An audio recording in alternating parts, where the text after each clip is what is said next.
Então, aí o senhor tinha muita dúvida em relação a concernente o que é a verdadeira igreja. Eu queria que o senhor me falasse um pouco mais sobre isso. Então, eu orei muitos anos sobre esse assunto, sabe? Eu fiquei crente em 76, tem 44 anos que eu me converti, e hoje existe tantas igrejas, tantas portas religiosas, que eu tinha uma dúvida sobre isso, e eu orei muitos anos para Jesus me revelar qual é a verdadeira igreja. E para minha surpresa, eu levei orando há muito tempo e para minha surpresa eu estava preparando para viajar para Mato Grosso. E naquela noite eu arrumei as malas que eu ia sair no outro dia bem cedo. E naquela noite o Senhor falou comigo sobre essas igrejas. E eu que tinha tão preocupado assim concernente tantas portas abertas. E naquela noite, através de um sonho, Jesus falou comigo. Eu tive um sonho longo assim com Jesus, eu não vou expor tudo aqui, mas eu sonhei que tinha uma pessoa andando a cavalo comigo, nós no meio de uma fazenda muito bonita, e vários lotes de gado nessa fazenda, e inclusive tinha dois bezerros no beco da fazenda, quando essa pessoa, eu via só o corpo da pessoa, não via o rosto, ele me convidou para colocar aqueles bezerros para dentro, junto com o gado. E aí nós colocamos os bezerros junto com o gado e os bezerros ficou num desespero danado berrando. E aquela personagem me chamou para nós voltar e tirar aqueles bezerros dali e pôr no meio do outro gado.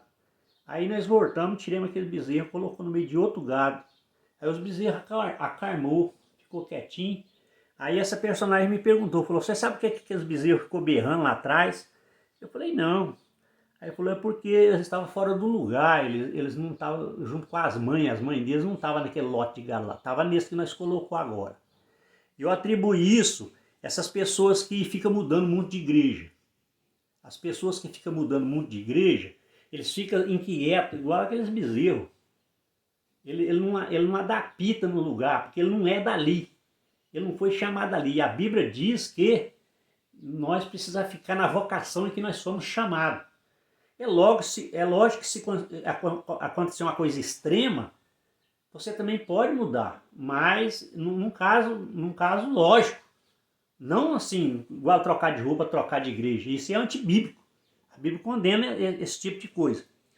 E aí, então eu preocupado com aquilo, né, não sabia quem estava falando comigo, e de repente essa personagem falou comigo o seguinte, ele falou assim, a minha igreja não tem placa.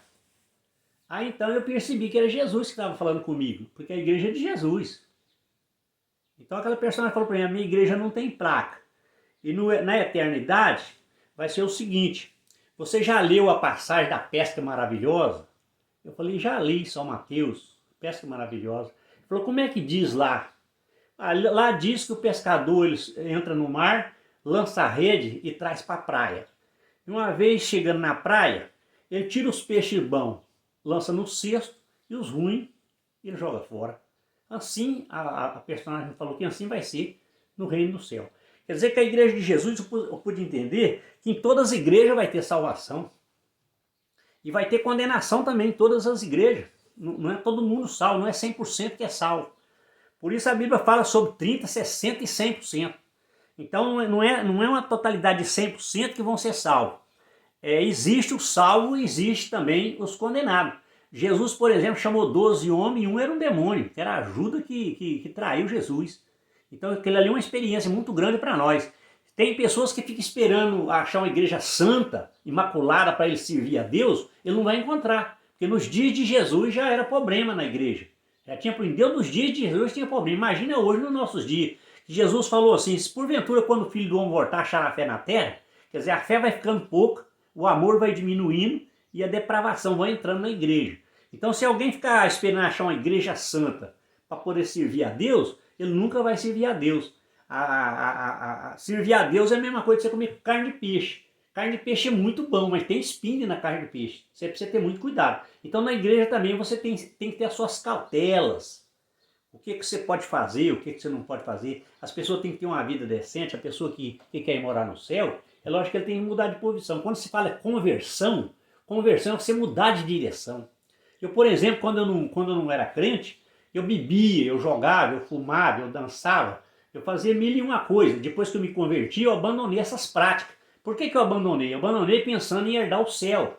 Eu quero, depois que eu partir dessa vida aqui, que essa vida aqui ela é passageira, ela não dura assim muitos anos, então a outra é eterna. Então eu estou trocando uma vida passageira por uma vida eterna. Mas isso me custa alguma coisa, tem algum custo. E eu tenho que obedecer essas metas. Toda firma, toda organização tem metas para cumprir. Assim não é diferente a igreja, também tem as suas metas para cumprir. Essas igrejas que deixam as pessoas de qualquer maneira, não procura ter uma meta para cumprir, é pessoa que não tem responsabilidade com seus membros da igreja. A pessoa está ali mais interessada, é como diz Jesus, não importa que o evangelho fosse pregado por porfia, por condições, por ignorância, mas que ele fosse pregado. Então eu pude entender perfeitamente que em todas as igrejas, a igreja de Jesus não mandou ir de pregar o evangelho a toda criatura e vai para a igreja fulana de tal. Ele falou, ide por todo mundo, pregar o evangelho a toda criatura, e quem for batizado será salvo. Desde que a pessoa mantenha uma posição de salvo. A pessoa precisa manter numa posição de salvo, senão ele também não é salvo, ele é condenado. Por isso muitas igrejas, hoje, a maioria das pessoas são ouvintes. Aqueles ouvintes que a palavra entra de um lado e sai do outro, ouvintes esquecidos.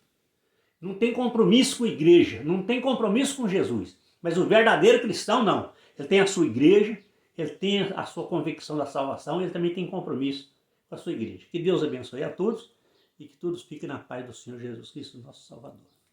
Amém.